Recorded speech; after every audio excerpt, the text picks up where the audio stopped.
Hi guys, welcome to the third webinar of the combined Naldeli and Ovasteli. For today's session, we have with us Avni Singh, who is a IoT security analyst at Airtel. So I'll pop her up on the screen. Hi guys, I Hi, am Apni.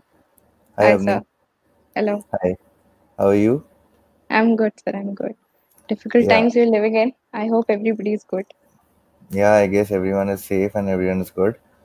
And Yeah, yeah, so without wasting much more time, I'll hand over the controls to you. okay, sure.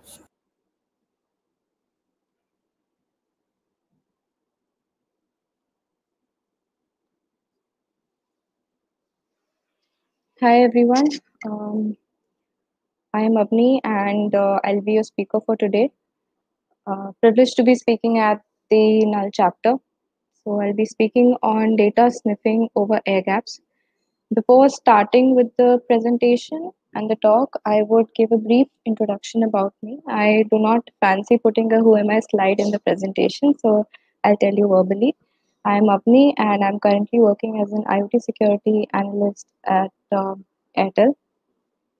My focus is mainly hardware security, IoT security, firmware security, and all such things. And I found this passion, discovered this passion at Null. So I'm very grateful to them. So 2-3 years back, when we went as a class to Nalcon, there was a CTF that was being organized there, and it was a hardware CTF by Quarks Lab. We played it and we won. And then since that time, for the last 3 years, we've been bagging awards consecutively. I've also been a speaker at Nalcon this year, so very privileged for that too. We'll start with the talk and I'll go through the agenda first of all.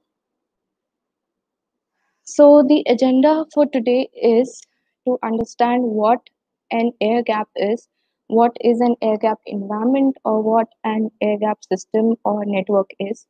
Then we'll go on to discuss why do we need such an expensive setup, because air gap is a very expensive setup to have, and not you will not find everyday organizations putting in such type of setup in place. So why is there a need for such an expensive setup? Then we'll go on to understand what are the different type of attack vectors. You can also call them covert channels, and I will discuss this terminology in my presentation. Then we'll go through two case studies, one of which is a little lighter one and which we've performed, and the other one is taken from somewhere else, but it can be performed very easily. And then lastly, we'll talk about a few mitigation techniques. All right. So, So, guys, if you have any questions and all for the webinar, so you can post it on the chat box.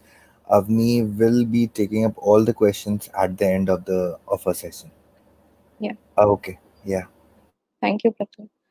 So, guys, please keep posting your questions. I'll be taking them at the end. Thank you. I'll start with showing you this image of a computer. You can see it is a wireless thing. And what if I tell you that you have to somehow compromise the system? What all would you suggest? So the general answers that I would expect would be sending in a phishing email with some sort of malware, or mm, infecting it with some rootkit or some malware again using the USB port, or doing a BLE MITM, probably because there are BLE devices here, and so on and so forth, or network hopping or something like that, and you reach the system and you compromise it. What if I tell you that all these things are out of scope and you need to sit? So you are there in front of this computer, you cannot touch it. You are there in somewhere in the proximity, and that is all you have. A laptop, you hardware, and that is all you can do. You so although this is not an proper example of an air gap system, this will somewhat give you an idea of what an air gap system is. So we come to the first question, our first agenda, that what is an air gap? So air gap is nothing but separation or isolation of your system or your network from the outside world so that it is not connected to the outside world in any way, wired, wireless, through Wi-Fi, LAN, anything, USB. So all the physical and logical ports, logical being your network side and physical ports being things like LAN ports and USB ports, or CD drives or things like that, those are blocked in such environments. So air gap is a total isolation from the outside world. That system or that network is not allowed to communicate with the outside world in any way. If you remember this scene from the movie, this actor is somehow trying to exfiltrate information from an air gap system. As you can see, the setup is very looks very intimidating, and it is not your usual computer environment setup, right? So it is there, and this guy is trying to exfiltrate some sort of information out of this. So you can see that it is set up in a isolated place, physically isolated, and then virtually or network wise also it has been isolated. So we come to the major applications of such type of environments. Obviously, when you require such infrastructure and monetary investment in such type of systems, you would not want them to be there in every place, and it is not even required. So these are placed in very critical environments such as your military environments, SCADA systems, government facilities, secret agent facilities, if you can say that, and things like that. So it is because the nature of data is very confidential and very critical in such organizations. That is why it is put in such environments and isolated from the outside world so that we can um, filter out a lot of attacks before they can actually occur also. So to summarize till this point, we can say that a lot of critical facilities like military, nuclear power plants, SCADA systems, they contain data that is of very high importance and confidentiality to us. So these organizations or facilities, they deploy such critical systems in air-gapped environment. And what is an air-gapped environment? It is described as a computer or a network that has no network interfaces, either wired or wireless, and it is completely separated from the outside world. So to be able to sniff data or eavesdrop data or gather data in any way from such systems, we have a concept called covert channels. So, what are the covert channels? Covert channel is basically a type of attack that creates capability. Now, you will have to listen to this statement very carefully and then I will break it down further. A covert channel is a type of attack uh, that creates a capability to transfer information between two objects that are not supposed to be communicating. So, I know it sounds a little bit vague. I'll show you an image and then I think you'll have a better idea of what it is. This image is from Netherlands, and obviously it has snowed here, you can see. But this house has the roof has one patch where there is no snow. So what the Dutch police, they figured out that someone was growing illegal amounts of cannabis here. They were farming this, and they are not actually allowed to plant so much quantity of cannabis. So since it was an indoor setup, a lot of heat and everything was required, and that is for the plants to grow, and that is why there is no snow here. So covert channel here is heat.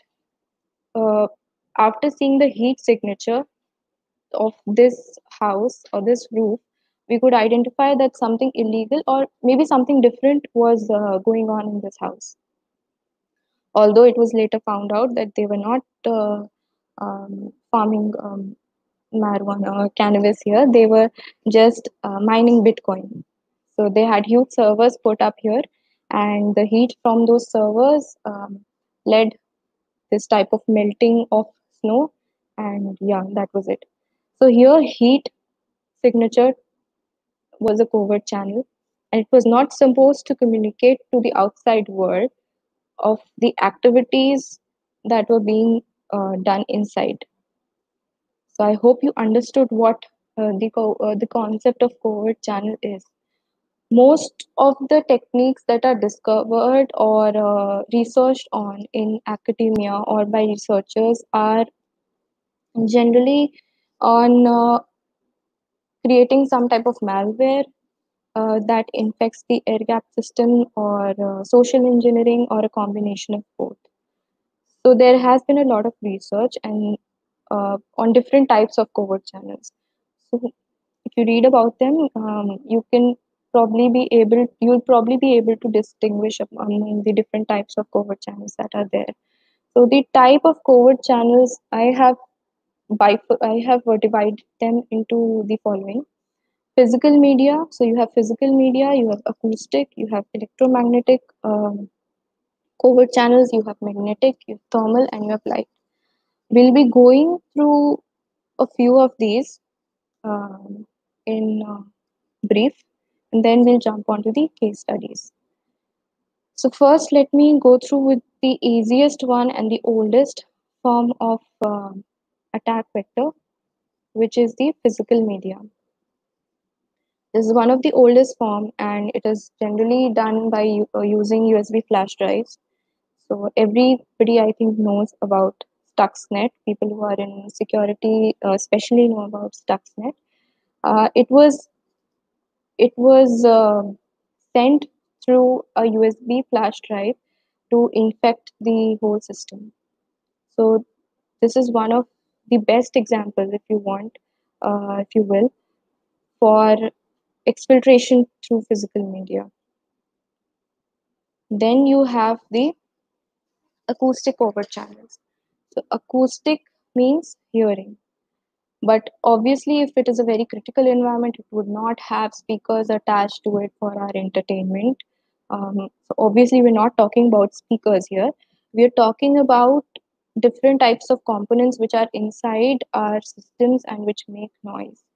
This sounds very vague, but there have been practical demonstrations done by a lot of researchers which show us that this is actually possible. So that is a very good example of this. There's a malware called Fansmeter, which was created by some researchers at a university. And what that Fansmeter does is it collects sounds from your system, from the fan that is there, the cooling fan that is inside your system, and it tries to analyze what information is being processed. So it uses the sound of inside your system, the sound of the cooling fan, and it analyzes. So you can it it was revealed that it can actually reveal the entire data. That is, if you're sending a password, unencrypted password, and it's so obviously inside the system it is doing some sort of processing. Inside the system it is unencrypted, and you can find out the exact password what it was processing.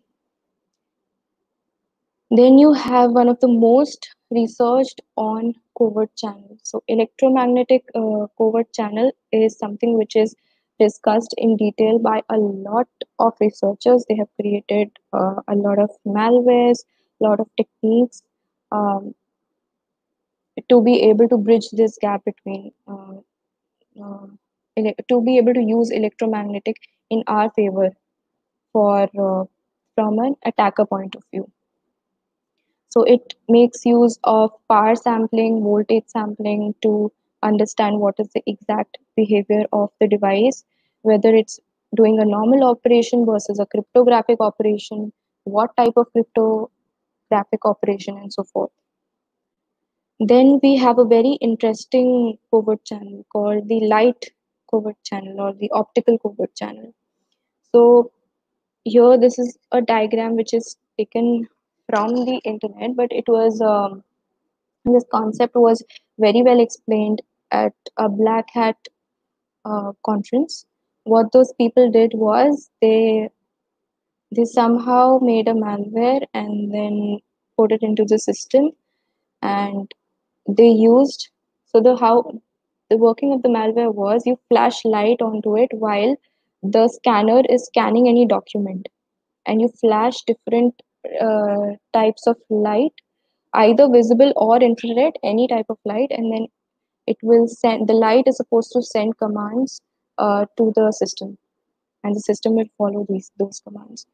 So that was a very interesting talk. If you want, you can Google Black Hat, I think 2014. Then we discuss our last covert channel, that is a thermal covert channel. The example that I showed you of that house with snow is also of the same category. They use heat emitted from processing to identify what type of processing is being done by the system. So it can be, in that case, it was a house. In our case, it could be heat emitted from the system, or it could be heat emitted through the screen of a system, and we are able to analyze it in our own way and find what type of data is being processed. So this was all the introduction part to make you more familiar about what are air gaps, what a covert channel is.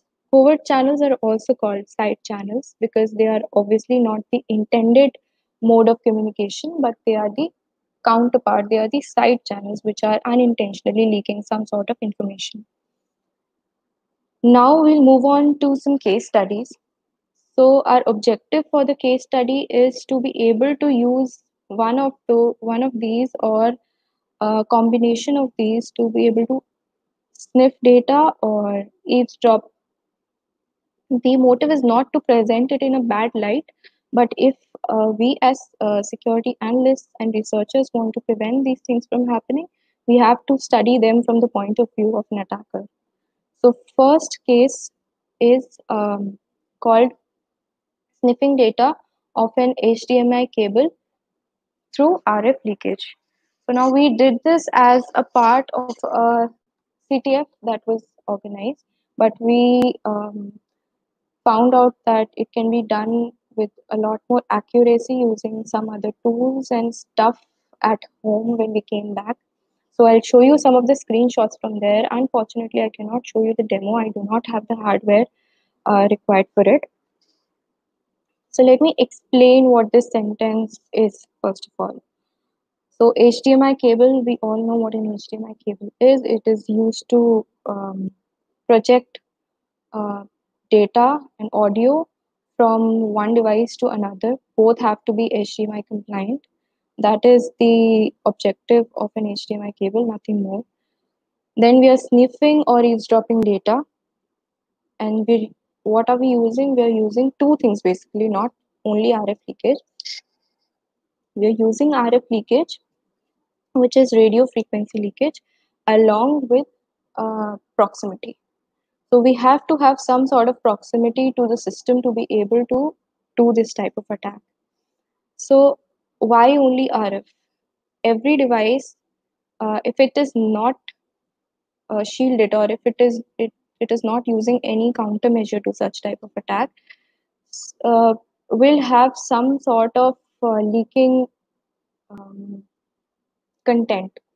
Can be through in the form of RF, it can be through voltage fluctuations, it can be through current fluctuations, and all those things can be studied. So here we are using RF leakage from an HDMI cable. So what our setup is, we have one system which is connected to, let's say, a projector or another bigger screen to show the data, and that is it for the victim side. And on the attacker side, we have the following. We have hardware and software. Hardware, obviously, if you are going to capture some sort of leakage or anything, you're obviously going to have an antenna. An antenna could be as expensive as you want. So if you want a very high strength antenna and you want to perform this attack from a very large range, from few meters, 15 meters, 15 plus meters away, you can use a very high power antenna with a high gain. Here, for the sake of the experiment, we used HackRF1. You can use Yardstick or a very cheap antenna called the RTL SDR. So, what is an SDR? SDR is short for software defined radio. Now, everybody knows what a radio is. It is used to capture the FM AM signals and converts them, and then we can hear the sound, right? But what is software defined radio? So, all these components which are present in the hardware of a radio, that is modulators, demodulators, amplifiers, things like that, which are there inside the hardware, are implemented in the software form. This gives us the flexibility to be able to put in our transformations over it.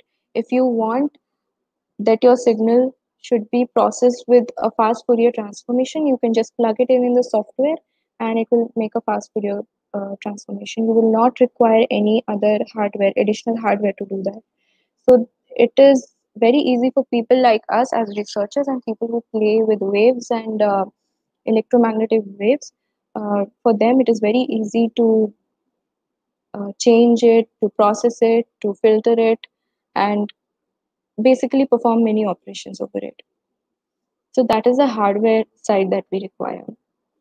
Now for the software side, we have two softwares that we are going to use. The first one is SDR Sharp and the next is Tempest SDR. So for using SDR Sharp, you have to know the frequency or the refresh rate of the target monitor. You have to know a couple of different things, frame rate, all those things of the target monitor. But obviously, as an attacker, you would not know all these things beforehand.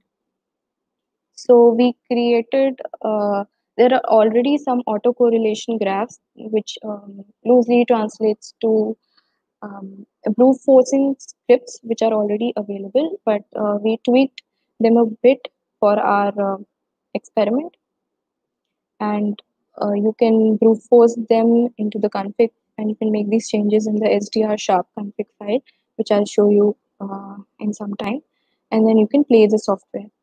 And the Tempest SDR can be hooked up with any SDR software, so SDR hardware, sorry. So like HackRF, Yardstick, RTL SDR, AirSpy, all those things, it can be hooked up with them, and it already has a support for these type of hardware. And then you can actually make out from those frequencies that you have captured, you can make out what the original data that the victim system is transmitting. You can completely convert it into a proper image. So we'll now start with the steps on how to perform these. But before going into the steps, I would say that every hardware requires different setup, different debugging, different changing of parameters, tweaking. So I will not go into the details of how we configured HackRF1 and how we edited the files or the hardware or the DLL file or whatever interfaces. I'm not going into that. I'll give you a set of general steps that you can follow with any hardware that you get. So for us, the first step was to set up the HackRF by installing drivers and things, very basic things like that. Next step was to install the SDR Sharp and then make it work with the HackRF1, the hardware that we have and the software that we have. We have to make changes in the SDR Sharp config file so that both of them work seamlessly. So what happens here is you open up this file, this config file, which comes with the SDR Sharp software, and you make changes to it. Now you can have it has overwhelming number of settings that you can apply. It can have your details relating to the correlation graphs, that is the automating scripts. What should the step size be? What should the gradient be? And what and details which are specific to HackRF or your hardware only. So you have to basically feed all that information into this config file. Then you can move on to hitting the play button. When you hit the play button, you will start capturing the data or the noise, because till this point it is still noise to us, it is not meaningful information. You can hit play and you will start gathering that information, and then you will see something like this. So in this graph, this is called a waterfall that I earlier talked about. This is a waterfall model of the noise that we have gathered. We have to filter out or probably identify the area that we want to analyze. So you can see here the most we are having some, we can see some peaks here, and you have to identify these peaks and play with them on the interference graphs, and you will be able to at least minimize your scope for later assessment. So you minimize that scope here, and this output of SDR sharp is used as an input for Tempest SDR. So now we are moving to the other software, that is the Tempest SDR. So for Tempest SDR, we have to set it up again with the HackRF to be able to capture and correlate the data from SDR sharp and HackRF. You play with the frequencies here, play with the LPass and gain here after you get that noise, and you filter out a lot of things. You have to adjust a lot of parameters here. I will not go into what adjustments and what changes we make, because that will be different with respect to what type of RF you have. So since I told you we did this for a CTF, I have a screenshot of how and what the screen looked like for us for capturing the flag. So we are setting up the hardware in this screenshot, and then we get something like this. So on this screen, you're able to see the flag which is printed on the victim screen. So this image is not very clear because obviously we got very excited on seeing the result, and we stopped it and we entered the flag. But here you can see there are two parameters called LPass and gain. And LPass is basically for your image stabilization. So you play with LPass and reduce the gain a little bit, and you'll be able to see a perfect image of what the victim machine is showing, right? So this was our first case study that we performed on our own. The second case study, the screenshots and the images are not my own, but I have done uh, some part of it as a hobby, you can say. So the second one is called sniffing energy levels to guess cryptographic algorithms. So I talked about taking traces of power and taking traces of voltage, and then analyzing what type of cryptographic algorithm is deployed. So we are going to see that in a minute. But before that, I would like to clarify that it is not a flaw of the algorithm. The algorithm is perfectly fine. We are able to do this, and we are able to extract the entire key because of the fact that there are no countermeasures like shielding and all in place to defend against such type of attacks, such type of sniffing attacks, to be uh, clear. So I'll show you the first slide. As you can see, this is a power trace. Now this power trace has some component which is repeating again and again. If you count them, these are 10 rounds being performed of the same thing, and then the last round has some sort of difference. It is not completed fully. You can already guess what type of algorithm this is, because what is a block cipher that would repeat itself after one round and for 10 rounds. So this is AES that we are performing here, and you can see that even in one block there is one darker component and lighter component. So the darker component reflects lower voltage fluctuations or requirements, and the lighter one represents higher voltage fluctuations or higher usage of energy there.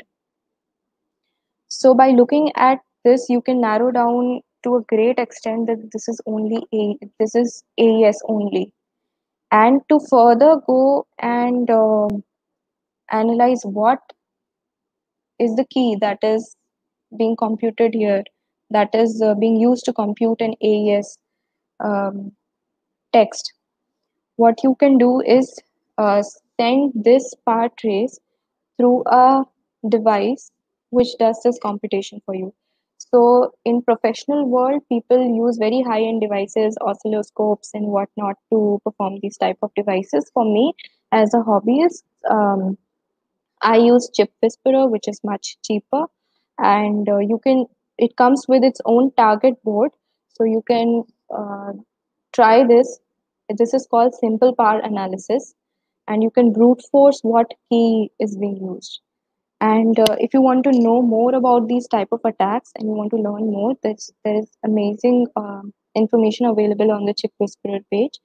And you can also follow Colin O'Flynn, who has created Chip Whisperer, or you can simply Google simple power analysis or differential power analysis, and you'll get a lot of detail. This is not something new that we are doing. These type of attacks have been there for a while, but they are gaining attraction now because these type of attacks are being done on microprocessors and embedded systems more and more nowadays. Next image that I'm going to show you is another cryptographic algorithm. It has, as you can see again, it is a current versus time graph, and you can see that some operation is being performed again and again. If you count the number of rounds and you correlate it, you will find that this is DES. And this is a DES algorithm, and in the same way, you can even find out what key is being deployed here. I will repeat again that it is not the flaw of the algorithm, it is the flaw of the device that is making this computation, because there are no countermeasures in place to protect against such type of attacks. With this, we complete both our case studies and we come to our final mitigation techniques. So since I've already mentioned in the talk a lot of times that we have to have proper shielding mechanisms, that is one of the mitigation techniques. You do not allow these type of leakage to go outside so that it cannot be analyzed any further. You can also mask the signal by introducing intentional noise. So if your um, device is making some sort of noise in any way, RF noise or acoustic noise or any way, and you have another component inside the device which makes unintentional noise, you can reduce the probability of data sniffing and data extraction through that to quite an extent. You cannot eliminate the possibility, but you can for sure minimize it. You can have systems set up like Faraday's cage, which do not leak any information outside. There is also one more very interesting mitigation techniques. You can introduce clock cycle delays. So, for example, we saw that there were AES has a particular signature, just like viruses have their signatures. AES has a particular signature, power trace. So if you introduce some random delays, that power signature will be altered, and the attacker would not come to a strong conclusion. He cannot come to a strong conclusion that this is definitely AES or DES or whatever cryptographic algorithm. So with this mitigation technique, I come to an end. And if you guys have any questions, I'll be happy to answer them. Pratul sir, over to you. Yeah. Yeah, Okay.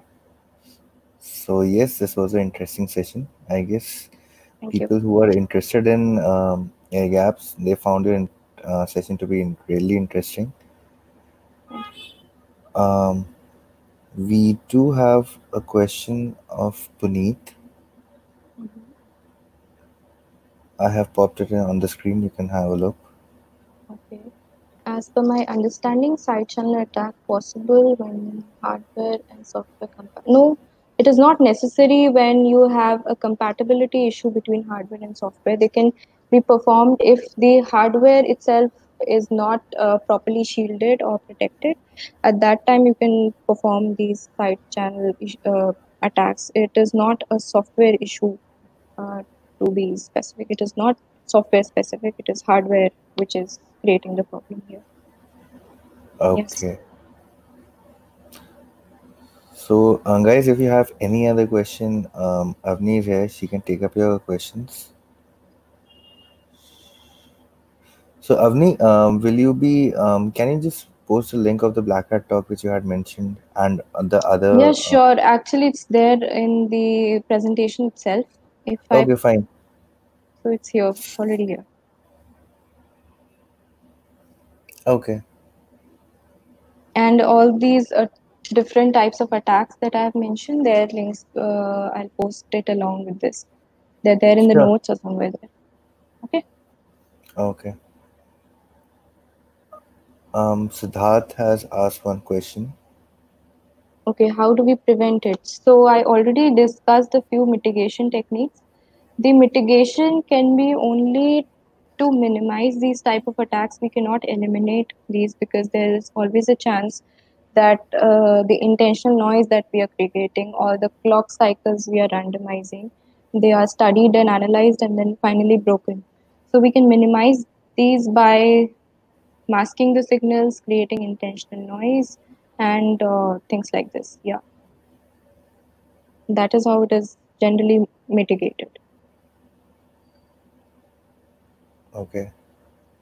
So, Avni, we will be, and all other attendees, we will be sharing the slides, and she will be posting in the same on to, we'll be sharing it on our OASP LinkedIn SlideShare account and also on a Swachlit link of her talk. So, thank you, Avni. Thank you for this talk. Thank you. Yeah. Okay. Yeah. Bye bye. Thank you for the opportunity. Thank you so much. Yep. Bye bye. So, guys, here's the end of another great one of the webinars which we are having. We are planning upon doing it every weekend. So, if you all are interested, please drop in a message on the comment section, and please give us a buzz on the social media so we can get in touch with you. If you want to get in, if you want to have your session as well on our series. Thank you so much. Hope to see you all soon. Stay safe. Bye bye.